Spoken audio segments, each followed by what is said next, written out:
maging matalim. Broadcasting live from the DCD compound. Maharlika Highway, Tayabas City. Power 5,000 watts. Frequency 96.7. Format classic and contemporary. News and information. The hottest FM station in the region. This is Destiny Radio at your service. Check, check. Pagising sa umaga, ikaw na ang kasama. Tugtugang pampagana, pampabangon ko sa kama. Sa biyahe o tambayan, sa bahay o tindahan, kahit saan abutan, tunay mo na kaibigan. Tara na't sumabay, hey! Fun walang kumpay, hey, hey! Itaas ang kamay, hey! Feel the vibe, don't be shy. Tadhana natin to, Destiny Radio, ikaw ang gusto ko. Destiny Radio. Malabo na maubos ang ating pag-uusapan, mananakit ang tiyan mo sa ating mga tawanan. Pagka naman balita, radyo mong maaasahan. Radyo na ang bungad ay magandang kapalaran. Mula Lunes hanggang Linggo, Destiny Radio ang kasama ko. Ang bawat araw na bubuo, pag Destiny Radio ang kasama ko. Tara na't sumabay, fun walang humpay, hey, hey! Itaas ang kamay, feel the vibe, don't be shy. Tadhana natin to, Destiny Radio, ikaw ang gusto ko. Destiny Radio, tadhana natin to, Destiny Radio, ikaw ang gusto ko. Destiny Radio. 96.7 Destiny Radio. Saya lang! Na-curious ako. Ano yung Oo nga, feeling? parang 5 minutes tong kanta. Year high school ako bago I see the beauty of it. Kasi parang gagawa ka Parang gusto ng ko na gagawa ng mag-yes, master. kaso nararamdaman ko na parang ayaw na niya.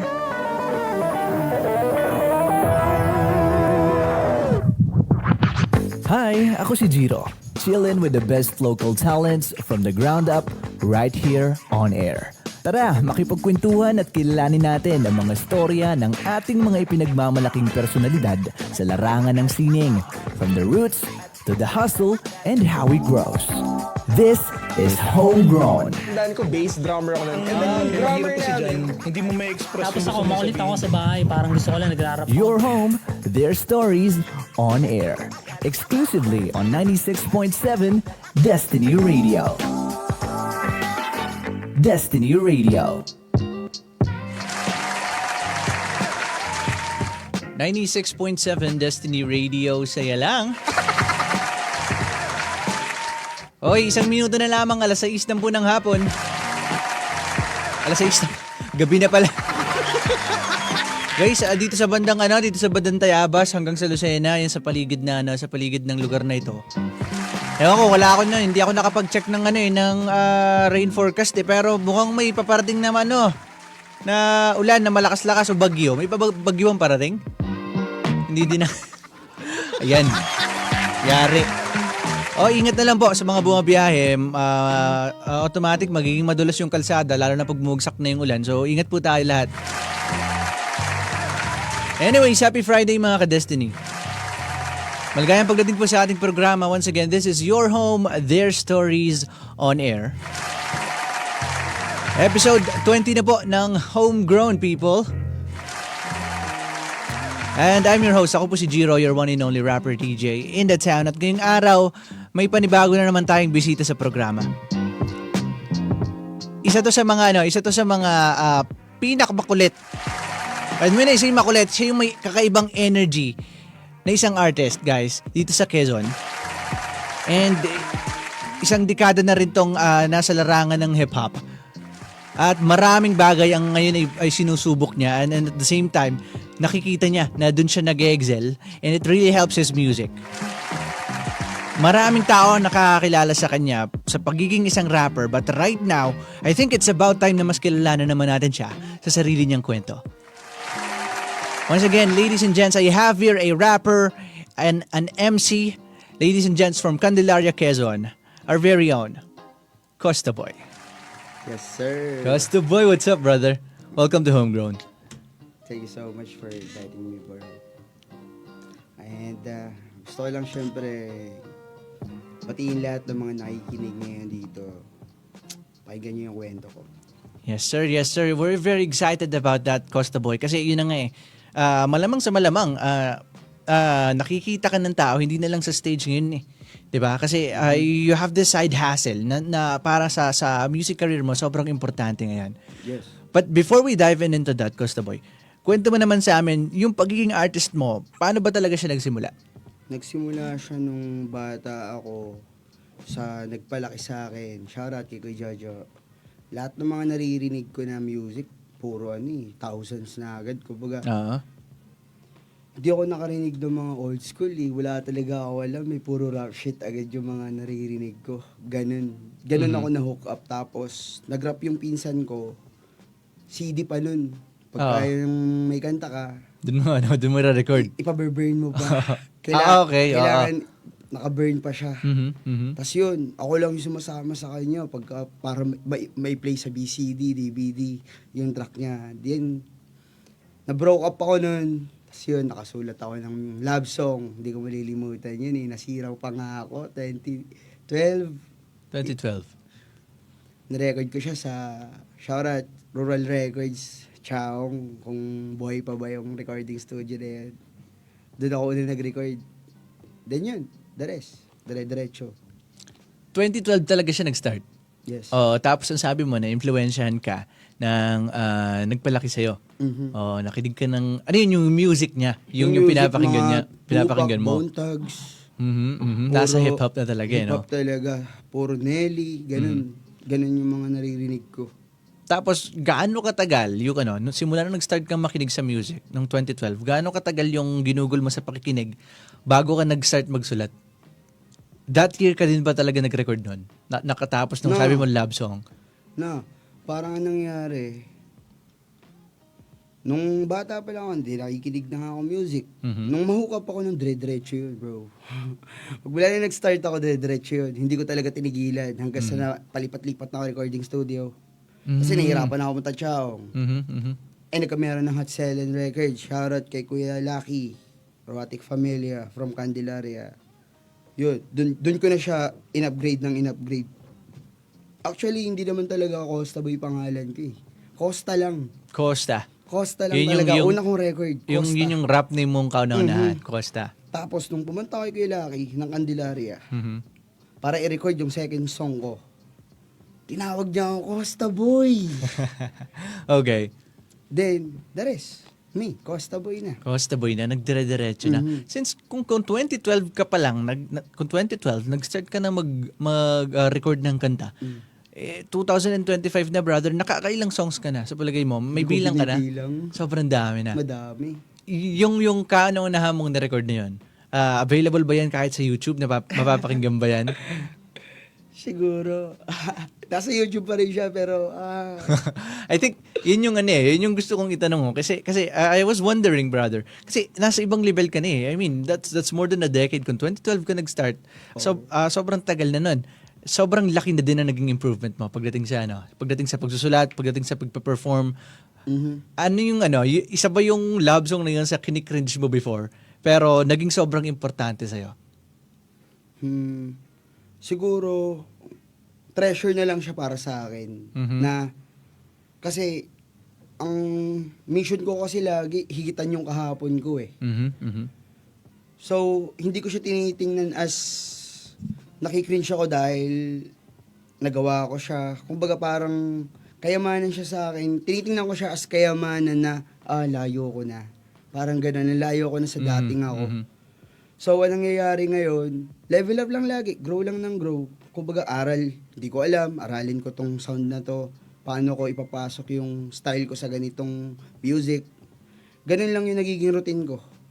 Tapos ngayon, realization ko, as musician, as artist, hindi na ako takot sa salitang, alam mo yun, yung feeling ba na vibe na hate song to. Wala na ako sa ganun. Kasi pressure yun eh. Oo, Yung- wala yung na ako ganung sa bagay. ganun. Pero meron ganun, di ba, ang vibe? Tuwing nagre-record tayo, ang ganda nito. Hindi na ako kampante. Yun. Okay. Anong reaction mo na ngayon? Pagka feeling mo maganda yung kanta, pero at may potential siya na sumabog, ano yung sinasabi mo sa sarili mo kapag Gawa may ulit ganun? bago. Kung maganda yan, Gawa ulit next time bago. hihigitan ko yan. Ganun, gawa ulit bago. Yun na lang. Kasi pagka yung umasa ka na, magpapop to, Mhm. nasasaktan eh. Nagkakamera ng frustration, tumitigil. So, ang naging realization ko nga ngayon, gawa ulit bago.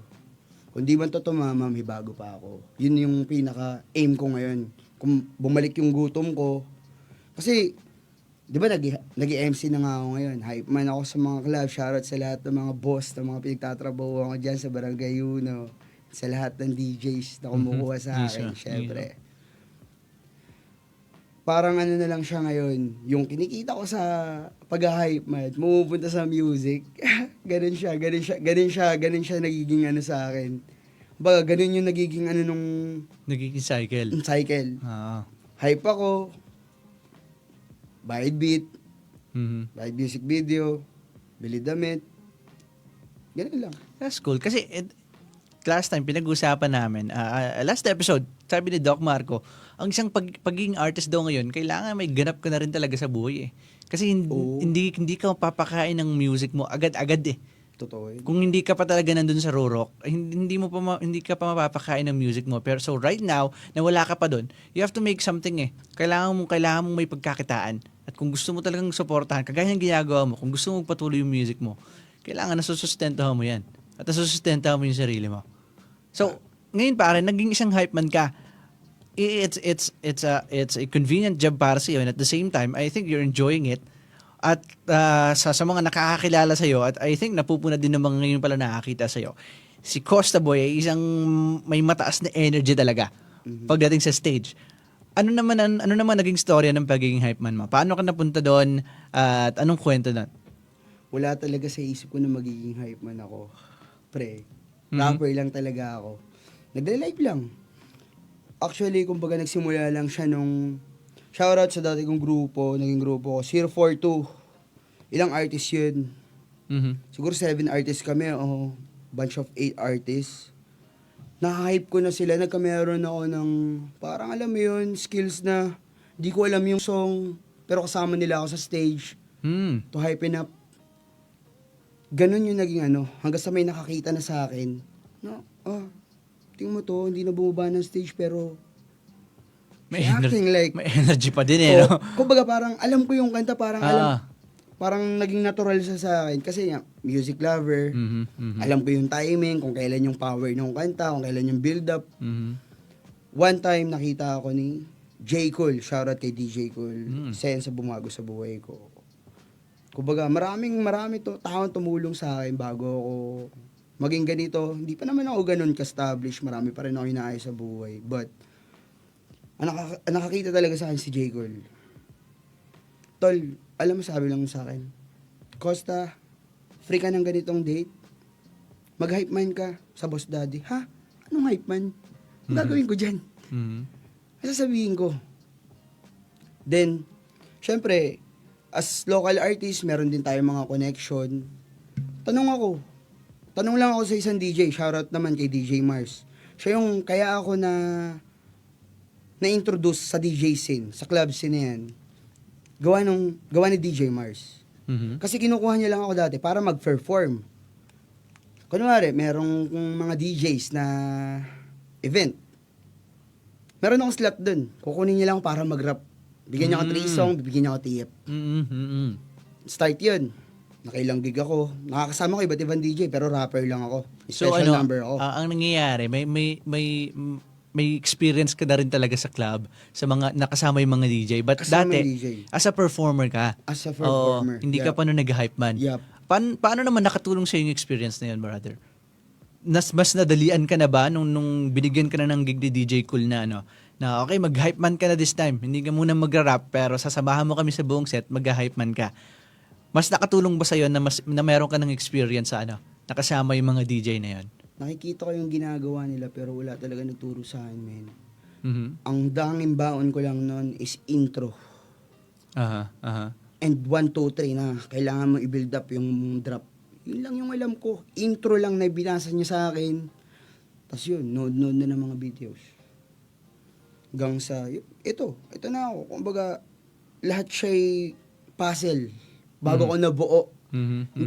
Totally, hindi pa ako buong-buo. Hindi pa ako kontento kung anong meron naman ako ngayon. Kumbaga hanggang ngayon, nag-aaral pa rin. Pero lahat, pinagdaanan ko. Sa lahat ng mga DJ dyan, salamat sa inyo. Pinaramdam nyo sa akin. Kumbaga, pagpapatayan ka ng kanta. Sabihan ka na ganito, ganito.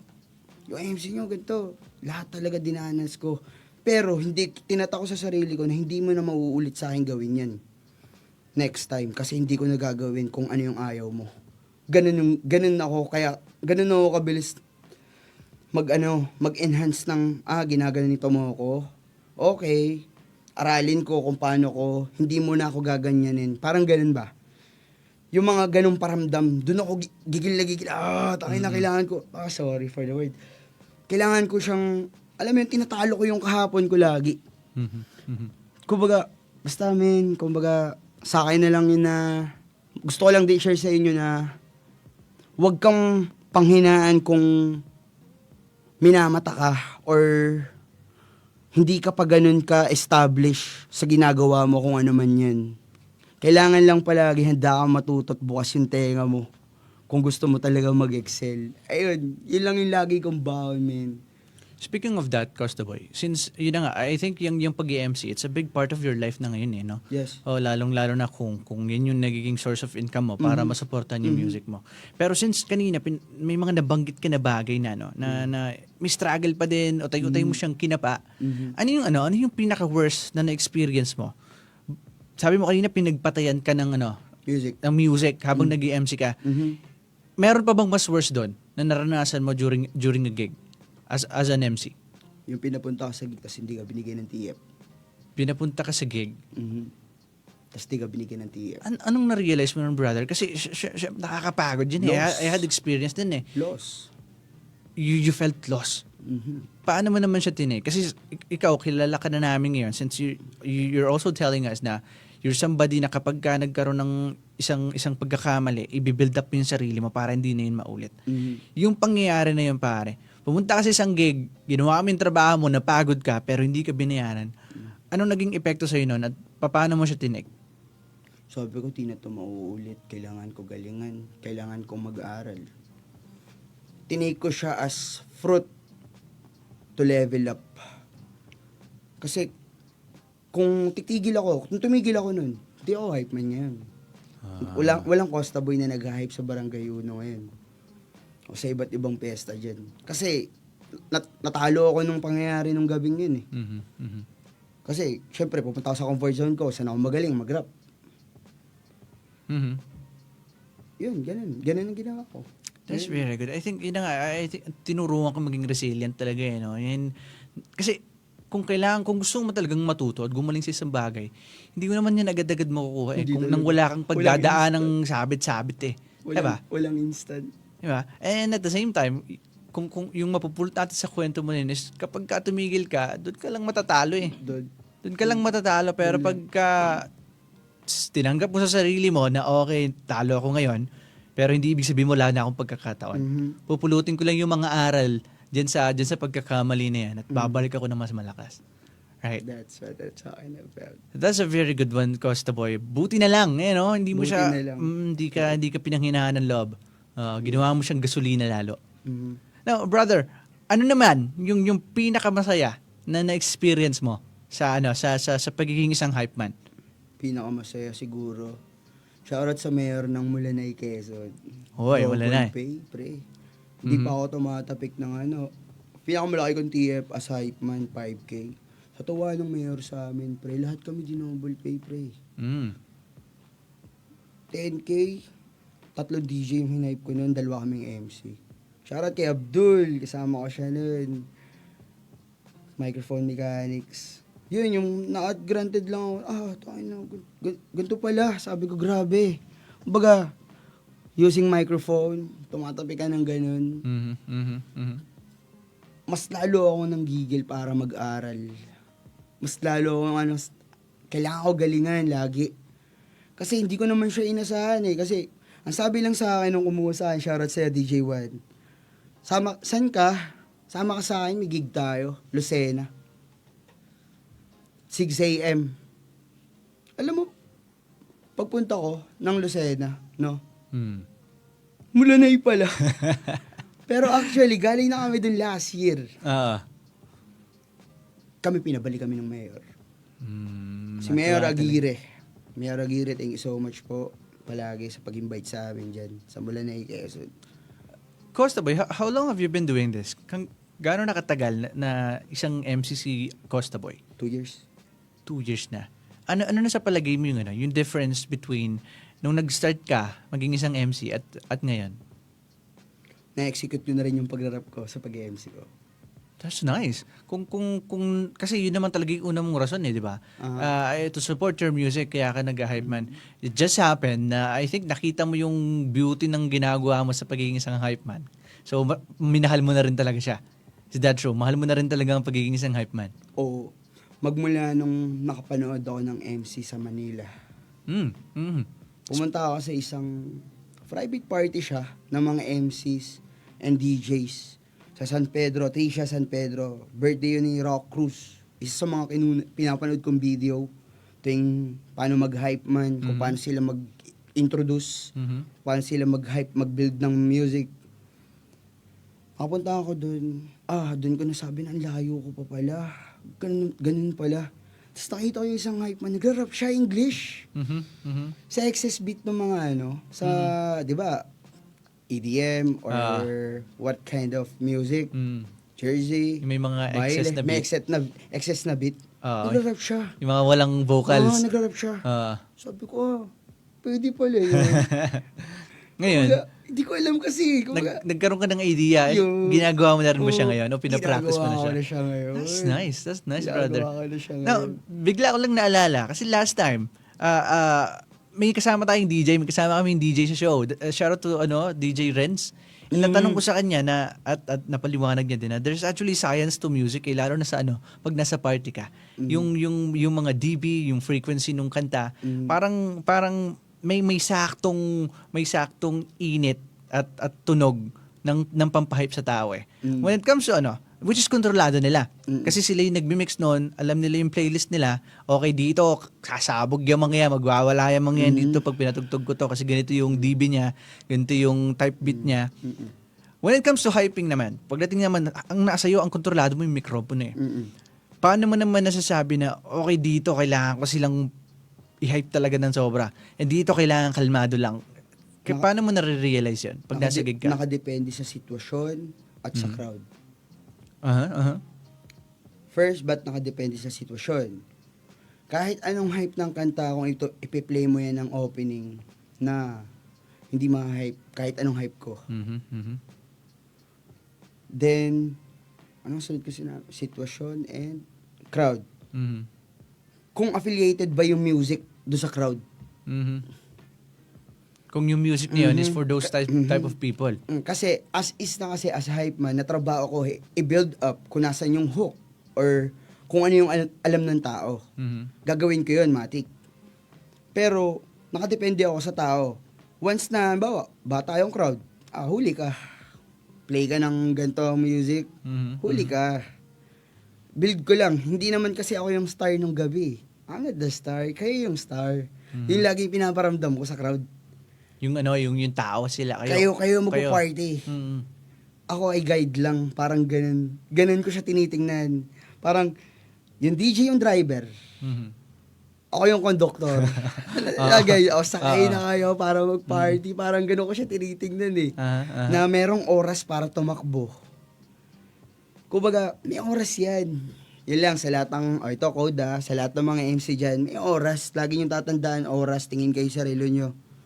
Hindi yung pagkarating nyo, nagti-3-2-1 na agad kayo.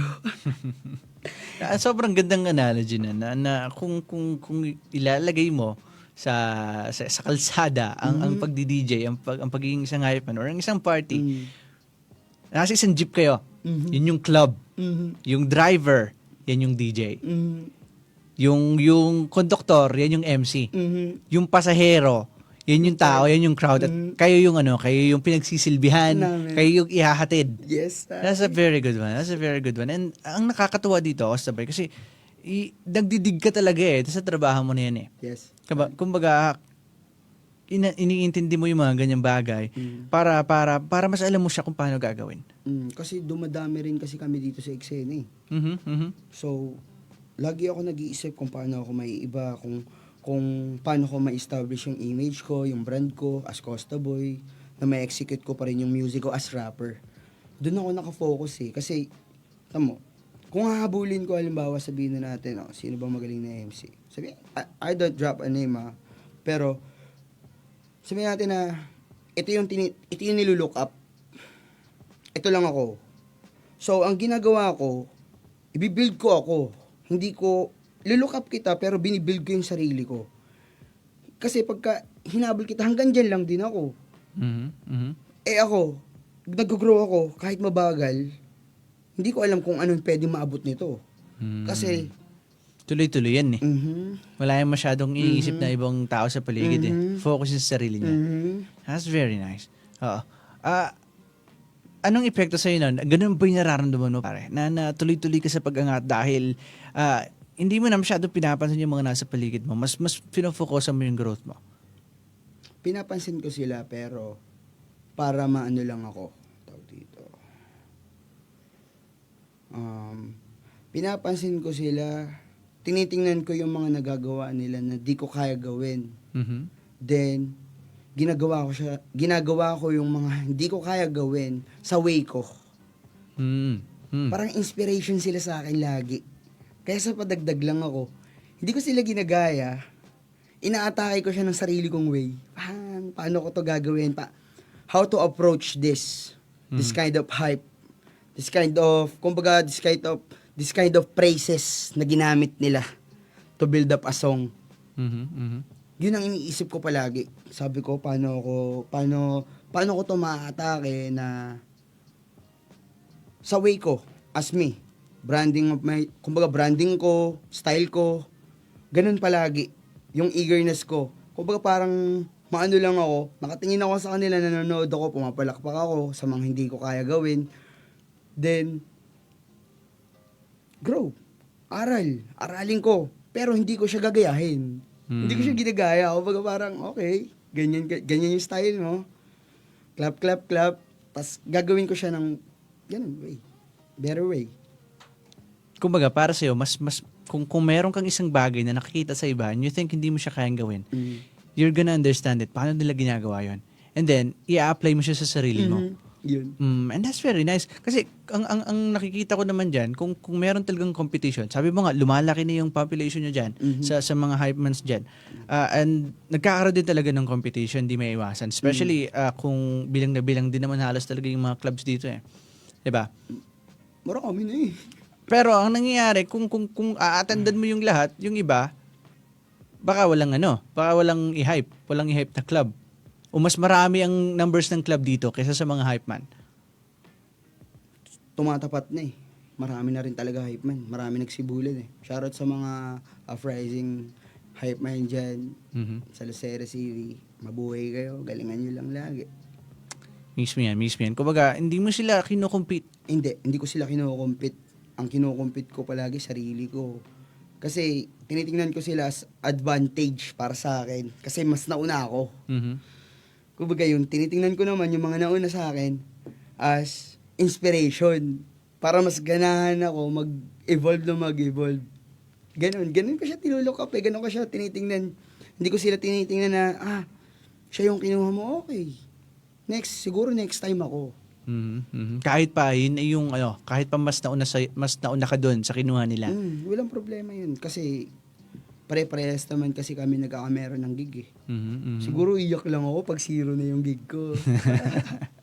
Brother, let's talk about that. Kasi unang-una, kung babalikan natin, the very reason kung bakit ka napunta dyan sa lugar na yan, na minamahal mo ngayon, na binibigyan mo talaga siya ng panahon, is because of your music. Now, if we're gonna go back a little bit, kung paano ka nag-start sa Candelaria, Quezon, doon ka lumaki talaga, sa Candelaria. Yes. ano yung anong meron sa sa kultura ng hip hop doon before? Nung 2012, kung 2012 ka nag-start, ano yung mga napansin mo noon before? Ano yung mga bumungad sa'yo nung unang-unang Sa music nahook ka sa scene. pagra-rap, sa music scene? Nung panahon kasi ninyo, 2012, sikat na sikat sila, 187, speed rap. Seven Mobs, tas yan, Mhm. Oo. Pero, nakaano na rin talaga ako nun, medyo advanced na rin ang nilulook up ko na sound. Mhm. Gusto ko mag Lil Wayne. Nasa Curious international na na. ako nun sa mga auto-tune.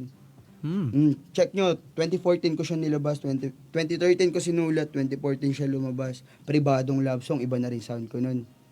Iba na rin sound ko nun, man.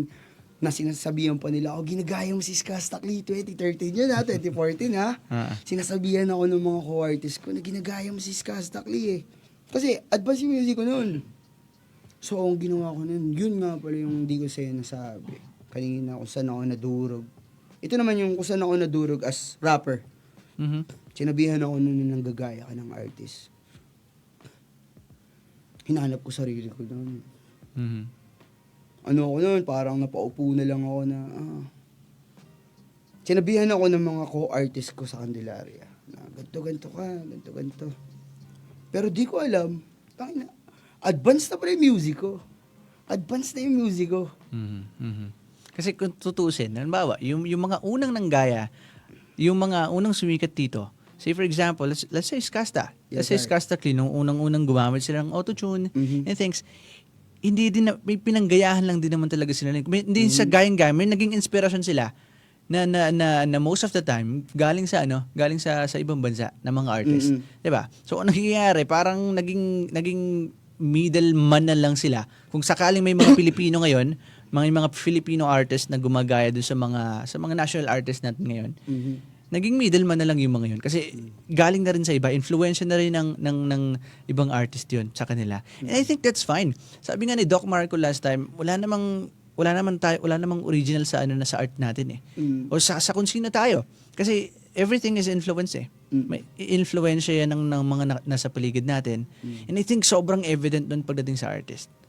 Hindi din talaga siya, though may mga nabibuild up na original. Yes. Pero most of the time galing yan sa influence ng iba't ibang ng iba't ibang Adaptation na bagay. lang to. Parang, Hanggang sa okay ito dahil ito ay parte ng iba't ibang tao. This makes it original for me. Original na to. Kumbaga ito yung ako talaga. Kasi hindi ito kagaya noon, hindi yung kagaya niyan kasi maraming halo-halo na to ng inspiration. That makes you. Diba? kumbaga, yun na nga, nasabi mo nga na adaptation na lang din natin to sa iba na sa paggawa ng music is hindi mo na masasabi na original hanggat alam mo yan, wala kang sariling listeners. Parang ang ginagawa rin kasi fan base eh. Kailangan talaga makabuo ng fan base. Alam mo, yung goal ko ba, every music, masaya ako na pag narinig nila ako, Costa ba ito? Identity na talaga no? Ganun. Ganun ako siya tinitingnan. Well, you're gonna get there as long as yun na nga, kilala mo yung sarili mo. At the same time, alam mo yung music na gusto mong ibigay sa tao. And you stick to that. Diba? That's gonna be your identity na eh. Well, the conversation is getting deep, ladies and gents, mga ka-Destiny. 6:29 PM na po oras natin sa buong Pilipinas. We will take a quick break at sa ating pagbabalik kasama pa rin natin si Costa Boy. Marami pa tayong itatanong sa kanya. Naka-live tayo sa Facebook. Make sure na bisitahin nyo kami dyan. I-share nyo yung Facebook Live para mas mapanood pa po ng mas maraming tao. Ako si Jiro, kami ang 96.7 Destiny Radio. Magbabalik kami. Diyan lang po kayo. Yes, kaso nararamdaman ko na parang ayaw na niya.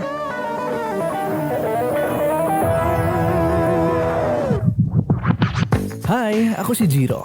Chillin' with the best local talents from the ground up right here on air. Tara, makipagkwentuhan at kilalanin natin ang mga storya ng ating mga ipinagmamalaking personalidad sa larangan ng sining. From the roots to the hustle and how it grows. This is Homegrown. Tandaan ko, bass drummer ako nun. And then, drummer Hirap kasi dyan, namin. hindi mo may express Tapos ako, makulit ako sa bahay. Parang gusto ko lang nagrarap. Your home, their stories on air. Exclusively on 96.7 Destiny Radio. Destiny Radio. 96.7 Destiny Radio, saya lang. 6:39 PM oras po natin sa buong kapuluan ng Pilipinas. 21 minutes bago mag alas 7 ng gabi. Maligayang pagbabalik sa Homegrown mga ka-Destiny. We still have here on the show, Costa Boy. Costa Boy, kumusta? Okay lang. Okay lang, chill ka lang dyan. Hindi yan lada, pare, sobrang natural. Sabi ko sa'yo, nagpa-podcast lang tayo dito eh. Brother, going back, galing ka ng Candelaria, doon ka talaga lumaki. Yes. But right now, all of your gigs and from what I've heard, dito ka na rin talaga nakatira ngayon sa Lucena City. Yes.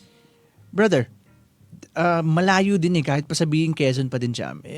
Malayo-layo pa din eh. Paano ka naman napadpad sa Lucena City? Ito napalayas ako ng nanay ko dahil sa music na to. Kasi magtrabaho ka naman, hindi ka nagtatrabaho. Puro ka rap na lang ng rap. Wala naman nangyayari dyan. Umalis akong bahay. 2022 ata eh. Alis ko ng bahay. Malakas yung local scene nun dito eh. Punta ako shoutout kay Direct PA, Elisha Creatives. Siya yung tumanggap sa akin. Brother, kumbaga, pumunta ako doon, wala akong work. Hanggang sa, punta lang ako doon, nag-alaga ako ng aso ni Tatay PA. Malakas yung scene, may nakakita na rin sa akin mga organizers. Alam nila na ganito yung story ako, ganito. Nakikita nila yung energy ko sa live. Nabibigyan na rin ako ng TF nun. Tumbas manipis. Every gig ko nun, meron ako TF. Dito sa Lucena. Kaya salamat sa mga organizers na nagtiwala sa akin. Mula day one, nung binibigyan na nila ako TF. Yun lang yung nagiging pera ko nun. Nakatira ako kay Tatay PA. Kain. Laga aso, linis bahay. Ganun yung routine ko. Hanggang sa dumating na nga yung araw na nakita nga ako ni J. Cole. Naging hype man ako. Nagkameron ako ng trabaho. Yun talaga yung nagbago ng buhay ko. Brother, that's kind of deep kasi and thank you very much for sharing that. It takes a lot of guts for somebody to share that kinds of story. Pero if I may ask, kasi anong nangyayari, lalo sa mga artists, it happens a lot sa mga artists eh.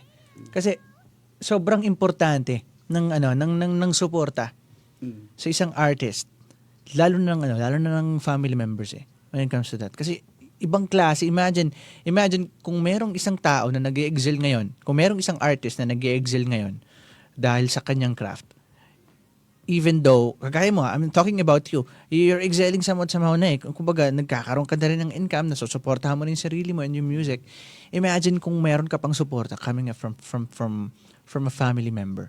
Brother, ano namang naging epekto sa'yo nun? Kasi, I think it's been hard for you at some point eh. Kumbaga, yun the fact na you're living alone, at may buti na lang may taong ganung may kagaya ni Kuya PA, ni Daddy PA mo nga na tumanggap sa iyo. Anong dulot naman sa iyo nun para magpatuloy, brother, na may ganung kang klase ng past, may ganung kang klase ng situation? Gusto ko kasi pakita na tatagusto. May mangyayari maganda sa music ko. Yeah. And for sure kasi anong nangyari nun, sabi mo nga napalayas ka dahil rap ka daw ng rap. So at some point, brother, pinapili ka ng parents mo. Pinapili ka between magstay ka dito at magtrabaho ka, o kung gusto mo mag-rap, umalis ka na lang dito. Kung gusto mo mag-rap. And obviously, pinili mo yung rap, pinili mo yung music mo, pinili mo yung passion mo. Anong mga bagay na kinonsider mo, pare? Para bago mo piliin na, though it's gonna be hard and you know it, na mapapalayo ka sa parents mo, pero ano yung mga kinonsider mo bago ka nagkaroon ng desisyon na okay, aalis na po ako, magra-rap ako? Actually, marami na kasi akong kanta na kaimbak nun. Hindi ko naman may paliwanag sa kanya. Marami na akong pinaghirapang kanta dito eh. Hindi ko lang siya mailabas na sabay-sabay kasi wala nga akong pera. Wala akong may record. Kung baga sabi ko, kung magtatrabaho kasi ako. 2 weeks lang ata ako tumagal, waiter, sa Manila. Shoutout kay Kuya Calvin sa pagpasok sa akin. Tapos, wala akong experience sa trabaho. Napagalitan ako. Lumalis ako. Naiyak ako, hindi ako sanay. Ganun pala pagka meron kang amo. Then yun. Kumbaga hindi ko mapaliwanag sa nanay ko na marami po akong kanta dito eh. Hindi ko naman po alam masasayang to. Sabi, hindi, ganun yung, Nasa isip mo, yung gusto mong sabihin talaga. ganun yung, hindi ko may paliwanag sa kanya na ito na nga ako ngayon sa nababayado na rin ako kahit papaano. Hindi niya nakikita yun eh. Kasi, syempre, bayad sa akin, manipis pa lang, para sa akin pa lang. Hindi pa ako makatulong. So, ang ng magulang, hindi ka nagtatrabaho. Kumbaga, ano ka, puro rap na lang ng rap yan. Ganun. Ang binahan ko na lang na pinakalakas ko is yung music ko. Sabi ko, di ko ito titigilan hanggat wala nangyayari. Ito na eh. Ito na, sabi ko, ito na yun eh. Kumbaga, kung tinigil ko to, habang buhay akong lost. Habang buhay akong talunan, ayoko ng ganun. Siguro, madided na lang ako na nag-rap pa rin ako. Nasa music pa rin ako. Pero, bilog ang mundo. No, brother. I think so hindi na siya kung dati, madalas sinasabi ng mga tao na walang pera sa music. No. But, sobrang laki na ng ebidensya ngayon na kaya kang pakainin ng music mo, especially sa hip-hop scene, brother. Sobrang daming chances na kasi maraming genre ng music eh. Pero iba ang pera sa hip-hop scene at sobrang evident niyan. I don't know kung masyado lang talagang ma-flex ang mga nasa hip-hop scene. Ako, as somebody na nandun din, I think may ganong effect na we wanna flex, we wanna, kasi we wanna inspire people eh. We wanna show them na pwedeng, na kaya talagang abutin. Kasi dito pa lang sa Pilipinas, ang dami ng rappers na talagang kumakabal na din talaga. And may mga podcast tayo napapakinggan na minsan sinishare nila yung kung ano yung mga nagiging atake nila. Gaano mo yung naiintindihan ngayon and how do you think it's gonna work for you? Na Sobrang kailangan ko lang talagang butasan yan and then sobrang daming pera. mapapakain ako ng hip-hop. Para sa akin kasi sobrang dami ng pera sa music. Kung alam niyo lang yung business side. Isang kanta pa lang, pwede ka na kumita ng sobrang daming pera sa views. Sa isang kanta pa lang Isang kanta pa lang. Bukod pa yung kita mo sa shows.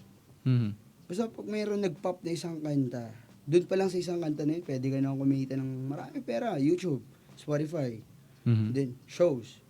Isang kanta lang yun, artist ka, marami kang music. Lahat yun mahuhukay. So that's something na ngayon pinangahawakan mo na makaisa lang talaga ako. Doon ako gigil ngayon. Kumbaga, yung gigil ko kasi, sabi ko nga sa hindi na ako kampante. Hindi ako nakakampante sa music ko. Kung ano man yung ilalabas ko ngayon, it is what it is. Meron pang kasunod. Ganun. Now, let's talk about your music then, brother, right now. Anong atake, anong identity ni Costa Boy pagdating sa music niya? Kasi ngayon, kanina nadaanan na natin ang iyong pagiging isang hype man. Yes. For people na gusto ng MC, we got here somebody, Costa Boy. Of course, alam na natin yung standard niya pagdating sa pagiging isang MC. But now, let's talk about your artistry naman, brother. Sa pagiging isang rapper, ano ang identity ni Costa Boy pag nagra-rap na siya? Yun nga, energy, and gusto ko rin syempre makapagpasayaw gamit yung music ko. Yun, doon ako nakafocus ngayon, club music. Kung saan ako, I'm a hype man. So, nasan ako sa club. Ginagawa ko music ngayon, puro pang club. Nakafocus ako doon. Either na may mga music ako na iba't ibang trap, meron akong, marami, halos lahat nga ng type ng music, nagawa ko na ata eh. Halos lahat talaga, ginagawa ko, hindi ako takot mag-explore eh. Pero ngayon, nakafocus ako sa club music. And gusto ko lang din i-promote. Meron akong palabas na music video this coming December 15. Abangan nyo na lang. Club music siya. Let's talk about that. For sure, may merong news about that. And yeah, balikin natin yan maya-maya lamang. Yes. But brother, okay, now we have an understanding. Si Costa Boy ay isang artist na hindi takot sumubok ng kahit anong genre. Yes. Ng kahit anong type of music. Especially kung hip-hop related yan. Kasi sobrang dami ng sub-genre ng hip-hop ngayon, ng rap ngayon eh. So hindi ka takot na pasukin yung mga yan. But it just happened right now na you're more focused on club music. Yes. Kasi andyan yung mundo mo ngayon eh. Rapper ka, and at the same time you're a hype man. So dyan umiikot yung mundo mo. When it comes to sa creation mo, ano yung nagiging process mo, brother? Since, okay, marami kang experience sa clubs, nag-iintindihan mo na kung paano nag-flow yung dugo nila, yung energy nila kapag ka nasa club. how do you use that information, yung understanding mo sa sa club scene sa pagki-create ng isang club music, isang club song? Sa ngayon, mas lumawak ako sa creation nung pumasok ako ng club scene. Mhm. Kasi doon ko nakita yung mga subgenre Mhm. na nakatago sa hip-hop sa atin, sa mga local artists. Di nila alam yung mga vibe pa, Jersey. Mhm. Mhm. Kung ano yung type ng music na ginagawa nila. Ang alam lang natin sa hip-hop, sa local hindi ko naman nila lahat na yun lang yung knowledge natin. Kumbaga, sa karamihan sa lahat ng mga local artists dito, ang mga ginagawa lang trap, Mhm. R&B, old school, boom bap. Mm. Hindi sila tumatalo ng Jersey, hindi sila tumatalo ng baile, hindi sila tumatalo ng EDM, hindi sila tumatalo ng dubstep. Meron man mga mailan, shoutout kay Dito J, nagda-dubstep yan. Mhm. Mhm. Outside Mafia, yan. Pero naunahan ko sila sa baile. Ako yung unang naglabas ng baile sa Pinas. Kahit bali-balik ta rin nyo. Mhm. Mhm. So, bago mo maabot yung mga yon, Pagpasok ko ng club scene. dun mo talaga siya na-discover. Yes. So, ganun siya ka-helpful. Mhm. So, ang atake mo ngayon, yung mga music na i-release mo, it's not something na na typical na napapakinggan ng mga tao. Yes, bro. Mhm. Na, wala pa sa Pilipinas. Meron ako narinig, Outside Mafia pa lang. Pero di pa nila nilalabas. Nauna pa yung sa akin. Ito ba yung kanta Segregation Remix. na sige, pag-usapan na rin natin na ngayon maglalabas ka ng music video. And before the music video, meron ding mga meron ka ding mga ilalabas, meron ka ding mga paparating na gigs, na events. Yes. Ano yung mga yun, brother? Mamaya, na-speak tayo sa grand opening. I'll be with Bench Miranda from Manila, Christina Alcantara, and Ray Zigail. Barangay Uno lang siya, December 5, mamaya. Then, December 6, I'll be with Ron Poe sa Tiki Tides pa rin. And December 12, Dim Nights sa Cosmos Galactic Bar. December 13, Hella Night. Magkita-kita tayo dun. Isang malaking comeback yun namin ng mga local na circle ko. Baga, I'll be with KBHD, Mhm. Cash, D2J, and also Coca, and our local DJs, Renz Elma, DJ Sydney, and meron tayong bagong DJ na papalabas. Abangan nyo na lang, poster, guys. So, marami kang plano no? Yes. Isa ba yan sa brother? Isa ba yan sa mga sambat-sambaw? Kasama talaga siya sa plano mo at marami pang aabangan. At the same time, alam mo yun, meron kang goal for doing that. Lagi meron. Kagaya ng December 13 ko. Gusto kong maipasok yung local artists sa club scene. Mhm. Like doing this show. Kumbaga yung doing this event. Ano yung gusto kong makuwang, yung goal ko talaga kung ba't ko siya ginawa. Mhm. Para marinig din yung mga local artists na nakikita ko na dapat tong mag-pop Mhm. Dapat tong marinig. I think yung pinagugutan mo dyan is your own experience Yes. Kasi ganun ka nila Walang na-discover Walang gumawa, ako gagawa. Aha. Ganun ko siya tinitingnan. Walang gumagawa Walang, kasi ang club, madamot sa rapper Mhm. Mhm. More, gusto lang nila mag-play ka ng music dyan, i-hype mo tong kanta.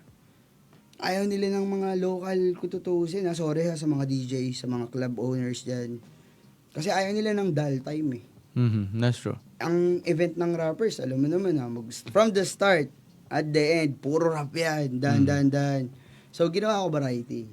Party pa rin siya. Mhm. Nabigla titigil yung party para mag-rap yung local, yung few artists na napick.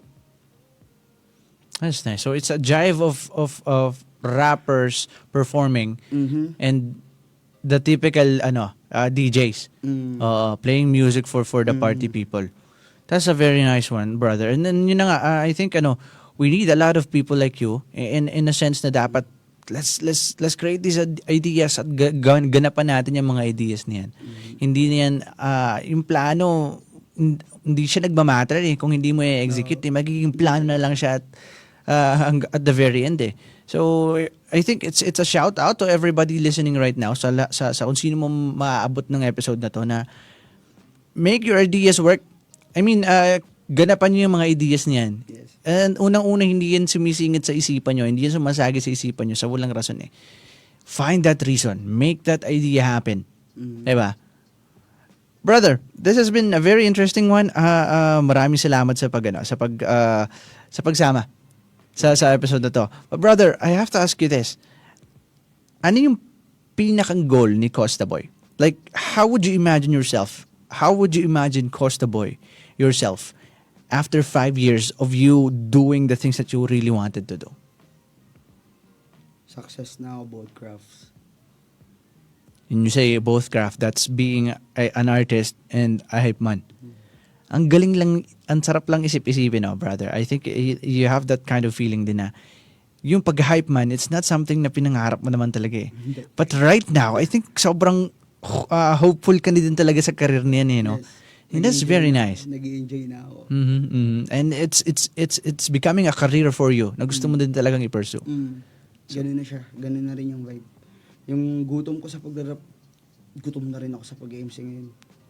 Ganun na rin yung gutom ko. Kumbaga, kung paano ako mag-dig ng knowledge, sarap, sa rap ko, sa rap na ginagawa ko, ganun ko na rin tinitingnan yung hype. Hindi na lang siya basta sa akin na... Hindi na siya basta trabaho. Hindi na siya basta trabaho. Tinitingnan ko na rin siya kung paano ako mas mababrand ng maayos, kung paano ko ititindi yung sarili ko ng ayos, kung paano ko kukunin ito, paano ko ma-attract yung mga gusto kong ma-manifest ngayong taon. Actually, marami akong ngayon eh, marami akong goal na naabot kahit short term.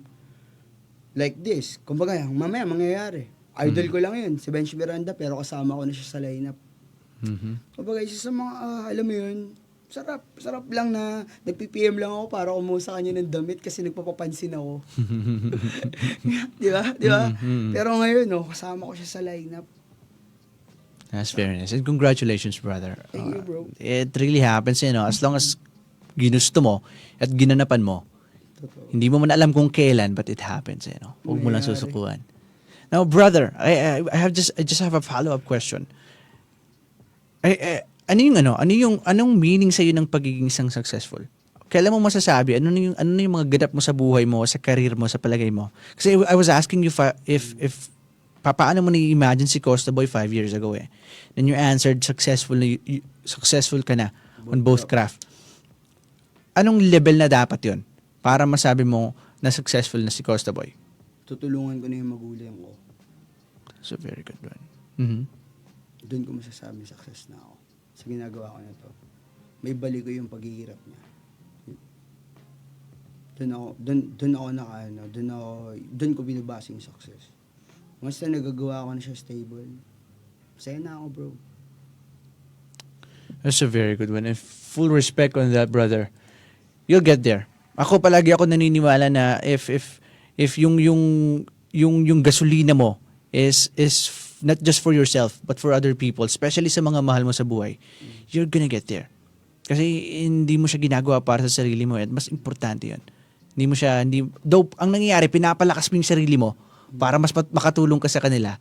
Pero kung ang end point mo is to really help those people around you, especially your parents, brother, that's a very good one. You're gonna get there. And for sure, ganun din yung mga tao nakikinig ngayon. Binigyan mo kami, brother, ng inspirasyon. Maraming salamat sa pagbibigay ng panahon. And that concludes our episode for today. Once again, mga ka-Destiny, kasama natin si Costa Boy. Maraming salamat, brother. Now, let's promote again. Once again, pasadahan natin yung mga kailangan mo i-promote. And at the same time, saan ka namin matatagpuan, saan namin dapat abangan yung mga music mo, brother? Gusto ko lang syempre muna i-shoutout Temple Street Organization. I'll be a member of Southside Seal 42 Candelaria, Locos. Shoutout sa Pagbilao, Locos, Lucena, Clico. And sa social media ko naman, Facebook lang, Costa Boy. Instagram, Saint Costa Boy. And YouTube channel ko, Costa Boy Music. And ano pa ba? Shows naman mamaya, nasa Tiki Tides ako, Barangay Uno, Lucena City, Grand Opening. Sabi ko na kanina, I'll be with Bench Miranda. And December 6, with Ron Poe, Tiki Tides pa rin. December 12, sa Cosmos, Dim Night. December 13, Hella Night. Let's make a best night ever. See you guys. Yeah. Costa Boy, once again, maraming salamat. Thank you so much. That's a big inspiration, brother. What you've shared with us, that's really an inspiration. Maraming salamat, Costa Boy. At maraming salamat din po sa inyong lahat na tumutok sa atin dito sa programa. We guys appreciate you supporting our local artist. And for sure, yun na nga, it goes two ways eh. Sinusuportahan nyo kami, and at the same time, for sure, you were gaining inspiration from the episodes that we've been playing for you. So maraming salamat. Kayo ang gasolina namin. And yeah, kita kasi tayo next episode. Ako po si Jiro, your one and only rapper DJ in the town. At ito ang ating programang Homegrown. This is your home and their stories on air. Hatid sa inyo ng 96.7 Destiny Radio. Kita-kits next week. Maraming salamat. Deuces. Hi, my name is Tiggy Ho. 96.7 Destiny Radio.